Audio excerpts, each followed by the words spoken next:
to transform the city.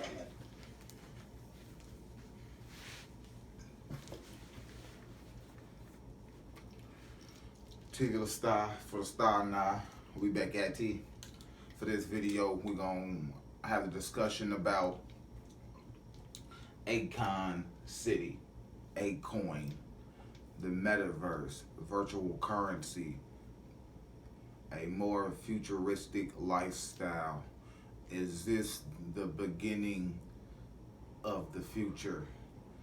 Is this the beginning of the end for a lot of the things that we think as normal, everyday life goals, as far as going to work, doing all this physical things for physical possessions, when in reality they are behind the scenes making a more virtual and less physical reality for people to start entertaining themselves with, or to becoming more connected to or through technology. Into a futuristic place called Akon City. It's so futuristic that it will look like a real-life Wakanda, the technologically advanced fictional African country in Marvel's Black Panther. The new city will be established on 800 hectares of land in Mbodian, which is 100 kilometers from Dakar, and he's already got plans for a digital currency, a coin. So this project, we're looking at Akon City as to become the beginning of Africa's future. And our idea is to build a futuristic city that incorporates all the latest technologies, cryptocurrencies, and also the future of how African society should become in the future. So basically, he's monetizing the African culture, and in reality, he's making it more westernized. He's making them more civilized. He's taking away more of their culture by implementing all of these new technologically advanced upgrades and things that we are able to indulge in, such as the biometric bypass, or the cell phone touchscreen, virtual currency, and different electronical benefits, as far as robots that can help you out. You know, a smart house, smart cars. We already got smartphones. It's gonna look like the real version of Wakanda. This is why I say they, in these books, games, and movies, the stuff that they're illustrating in those movies, books, or games is stuff that they actually want to bring into real life in the future. And because we are now living in the future, this is why we see more and more stuff being pushed to the forefront as far as technology goes. Akon City will have pretty much everything for tourists. Seaside resorts, eco-friendly tourist centers, luxury houses, and shopping malls. But besides attracting tourists, Akon also wants to provide a new home for African Americans who face racial injustices. So I want to build a city or a project like this that will give them the motivation to know that there is a home back home. And it's something that they can relate to, that they're familiar with. This is what I said in my video before, that they're gonna have metaverses. They're gonna have multiple metaverses that people can indulge in. So everybody, they know black people ain't gonna want to go into no Mark Zuckerberg virtual reality. They know people ain't gonna want to go into, black people ain't gonna want to go into no Elon Musk virtual world.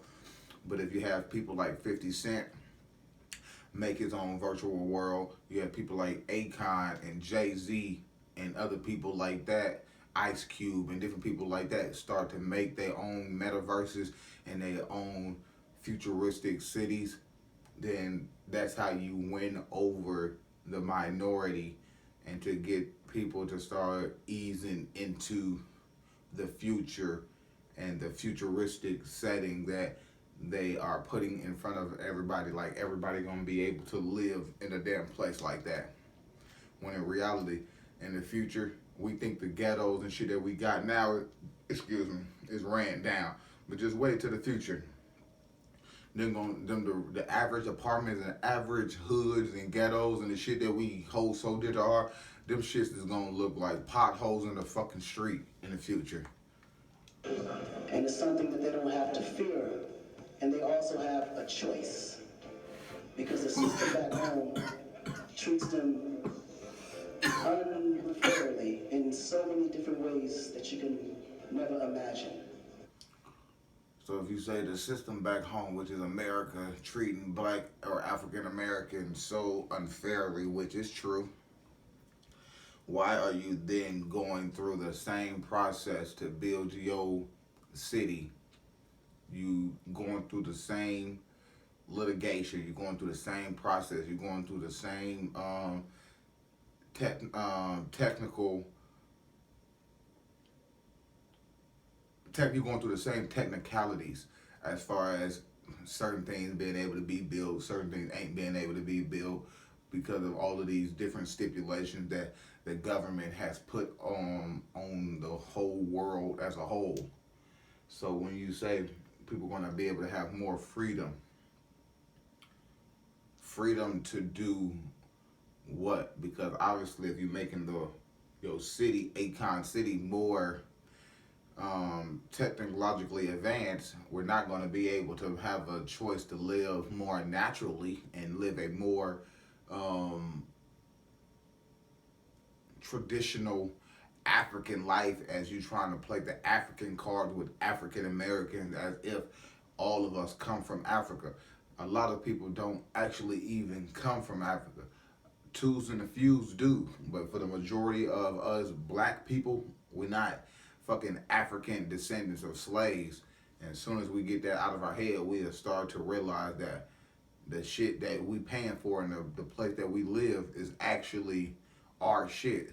So just imagine if you owned a house and then after you owned the house, somebody else came in and then in return switched over all your documentations and said now they own the house and now you have to pay rent and you don't have a choice to go back and fix what they've already done. And they only go through it because they feel that there's no other way. Akon City is not the singer's first development project.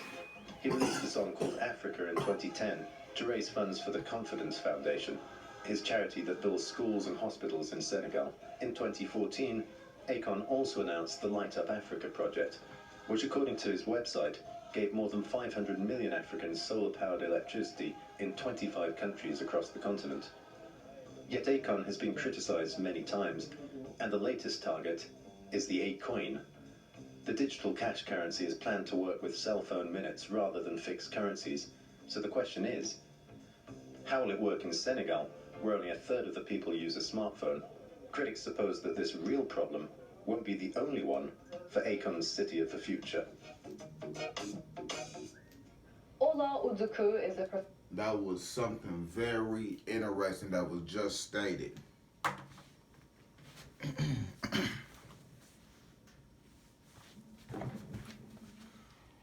They said the A-coin will be connected through people's cell phone minutes and not actually through a digital currency as far as like banking or anything like that.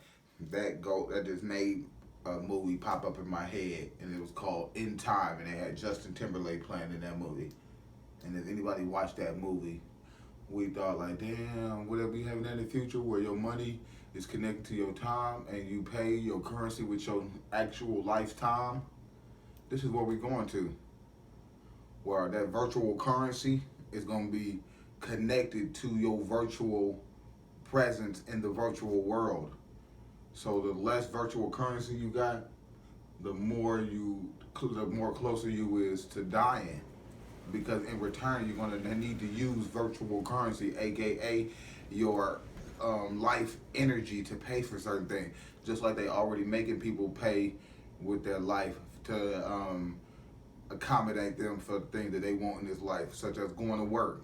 and 8 hours a day, 40 hours a week. That shit add up. You're paying with your own time. They're not using you for anything else but besides for your physical presence and the time that you're there. This is what they pay you for, the time. So we already been paying with our time, and then in return we give our lifetime, and they give us pennies on the dollar for us to in return go spend money to have to go back and give more lifetime to a certain company to pay bills and take care of what you need to take care of. Professor of Architecture and joins me from Edinburgh now. Hi Ola, thank you so much for coming on our show today. Hi. So Akon City is being called a real-life Wakanda. I forgot my iced coffee. Is it too much to man. say? Do you think he can really pull it off, or is it a bit out of touch I with want reality? to get it. Well, I think it's a very interesting concept, and it's really interesting to see kind of film to reality. But I have to say that it does come from a long line of other concept ideas. So, for example, we know that in the Democratic Republic of Congo, we have Le Fleuve, and in Lagos, there is the Eco-Atlantic City. But I think as an idea, it's a very good way to start thinking about new areas in Africa. However, the foundation of the idea is very much around it's being a diaspora city for returning Africans and African Americans, and we have to ask who will actually benefit in terms of it being a democratic society and city example, which is again what the whole Afrofuturism Wakanda concept is about. It's about a democratic future for Africans where we all live in an urban area where things are much more equal. I'm not convinced that at the moment the idea about the new city is going to be necessarily democratic. Okay, so who should be benefiting from a project of this sort then? Well, I would have thought the people in Senegal. So Senegal, like a lot of West Africa, has a lot of people who are living in, to be honest, extreme poverty.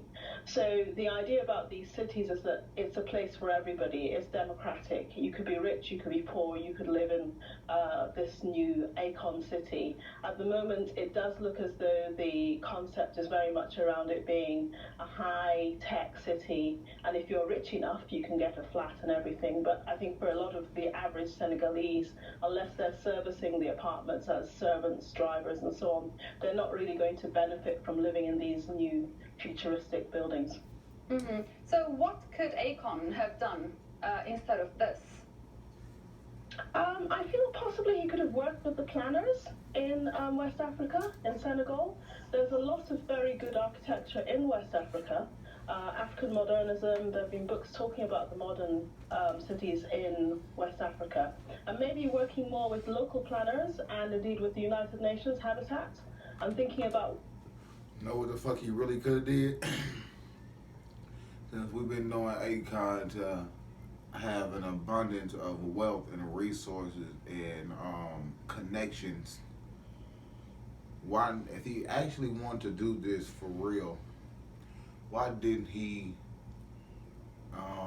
let's say, network with some of the entrepreneurs and like-minded black people in America that's younger, that's not really popular, to get more leverage and backing for this project from actual America, since you're quote-unquote making it for African Americans that's not treated fairly in the United States and all this shit, and then you making it for Africans so they can have some type of futuristic luxury shit down the way that they can envision they own an African dream now. So now we don't have, he's not trying to make an American dream, now he's trying to create the African dream.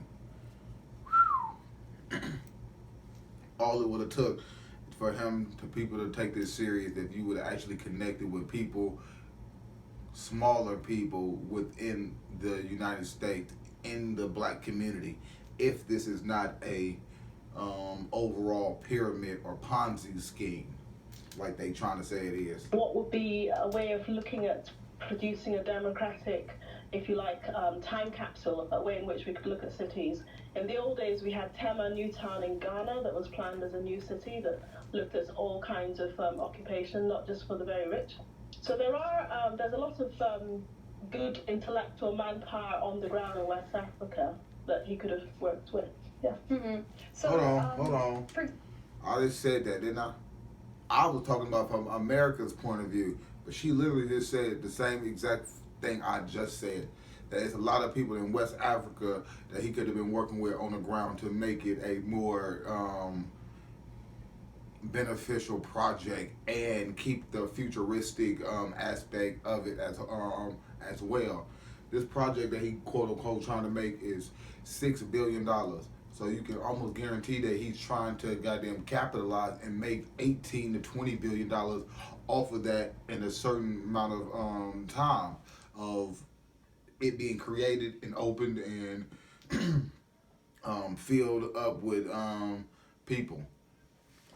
Example, I think when you look at, I mean, a lot of architects are saying that when you look at the renderings of the project, they're not much different from the other smart city proposals from all around the world. So this project could be very well outside of Senegal anywhere. So this lack of reference to locality, why is it problematic? Can you please explain it to us? Well, I think again, if we go back to the whole concept of Afrofuturism, it was very much looking at African references. So I did take a quick look back at the Black Panther movie, and the references were bits of Africa. There are bits of Zimbabwe, Greater Zimbabwe, actually bits of West Africa, the Kano walls and so on.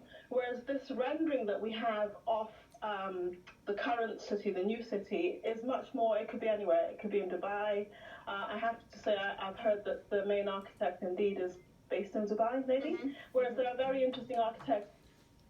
How he trying to build a damn futuristic city in Africa, then he going to get Dubai natives to or Dubai architects to be able to build a blueprint, architectural blueprint.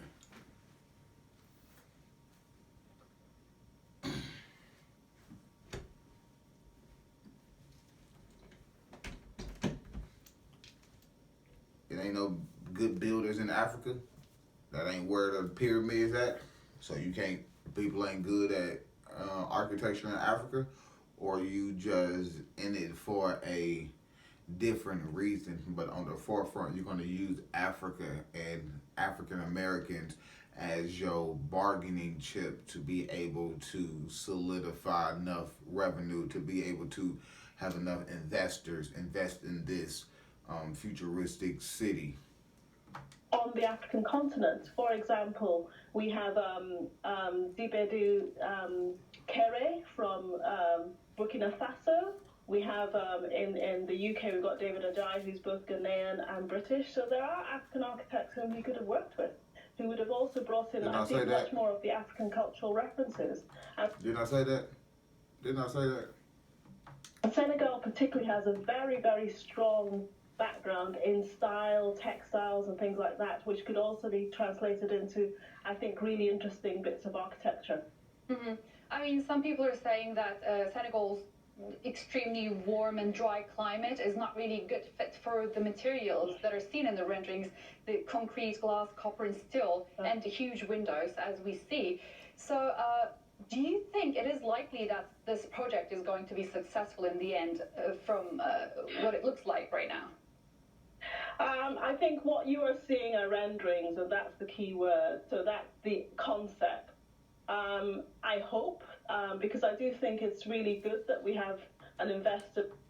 See, in like the lady that's asking her the question, she said there's a lot of these different mega cities and mega projects, as they call them, that people all over the world in every different country have tried to make these overly mega infrastructures and all of the visionary shit of just skyscrapers of all of it or futuristic type living, and majority of them don't, well, not even majority. So when I say majority, I mean 75% of them don't actually even get to see the light of day.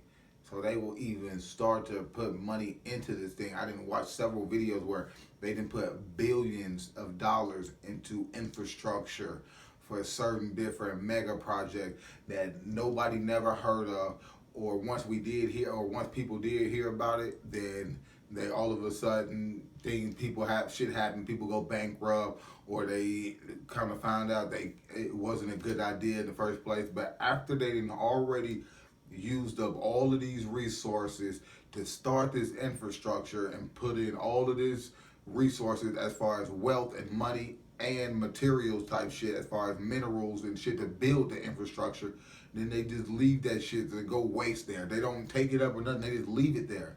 So this is what I'm saying, like, how anybody poor if they can put billions and hundreds of millions of dollars into a mega project that never actually even get to be a complete project. So in return, you don't even get to use the shit. So basically, you done wasted all that money because you can't recoup that money from that shit that you didn't use all those resources and had all those man hours of all these construction workers coming here acting like they finna build something that ain't never actually gonna get fucking built. But then they got everybody working for $10, $15, $20 when you got people wasting billions and hundreds of millions of dollars. We're willing to spend this amount in Africa, that this will be moderated as it actually goes to ground. I hear it is now breaking soil, but we expect in today's sustainable future anyway, some of these ideas are already becoming outmoded. There will be a need for the buildings to be much more sustainable. But I would hope also that the concepts take into account, as you're saying, the actual thermal requirements in a drier climate, where we know that materials actually like compressed earth, mud, and so on have actually been developed nowadays to have really interesting possible examples. So we don't have to stick to the materials, or indeed the way the rendering looks like at the moment. I'm hoping that there will be a chance to modify this further. Mm-hmm. And Ola, as you just, said in the beginning of In other words, she said we could use more natural resources, more natural materials to make it look more authentic, and we shouldn't have to use all of this extra technologically advanced shit as far as shiny metals, more glass, see-through glass, and all of this other fancy dancy shit that we see all over the world. Las Vegas, New York City, all of that shit is goddamn just polluting our aura as a whole.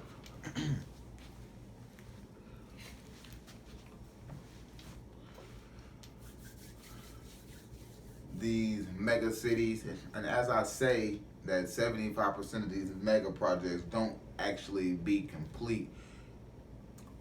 That should have you think about something. Like, hold on, what should I think about? That they can't complete it in the real world, and now we have a certain person coming out saying we're gonna make metaverses. Where do you think they're gonna come? Where do you think they can actually complete these mega projects at?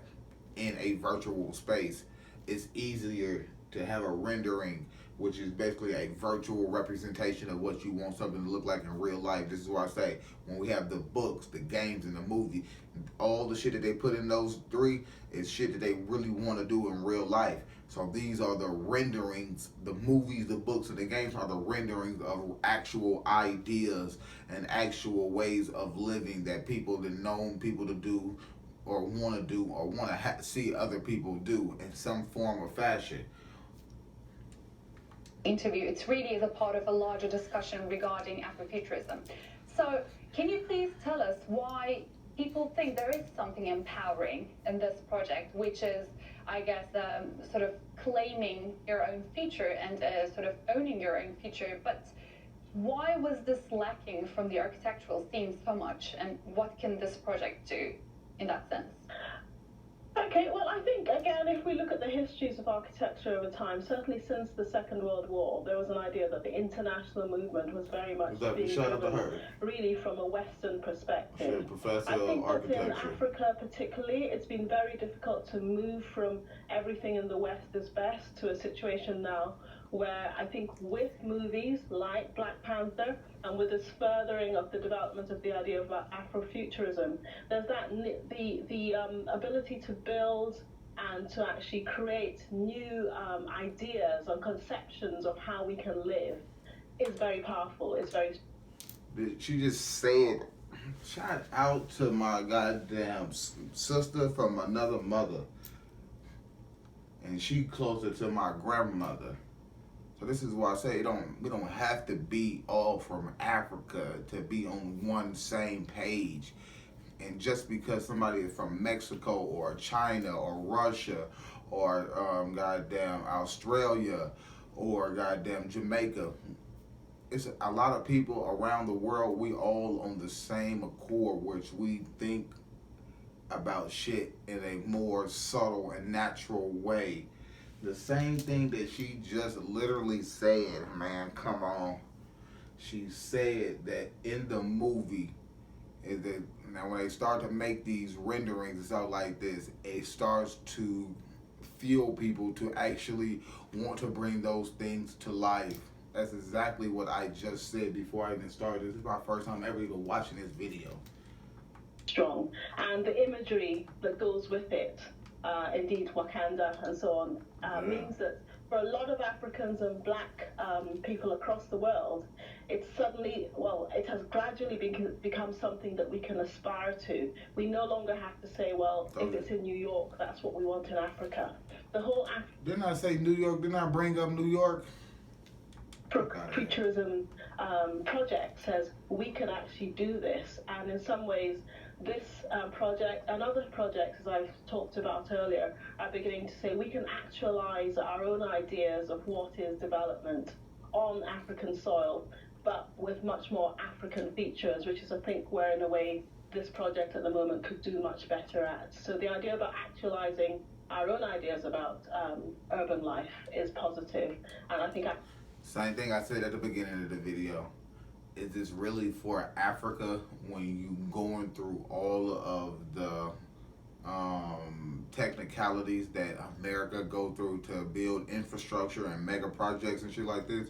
So basically you're just trying to replicate what they have done in America and actually do it to your own people all over again, when we did that to ourselves 300 and 400, 500 years ago. So now we got Akon coming back to Africa and trying to again over civilize a people that obviously can't be goddamn civilized for the most part. As far as more people in Africa, goddamn, well, certain people in certain areas in Africa still live a bush mentality, as they call it, bushmen, where they eat off of the land, they live in the land, they live a more tribal way of living. They don't have internet, cell phones, they don't have all of this stupid ass shit that we got right now. Ring lights, iPhones, iPhone cases, weed trays, coffee cups, vapes, TVs, remotes, goddamn desks,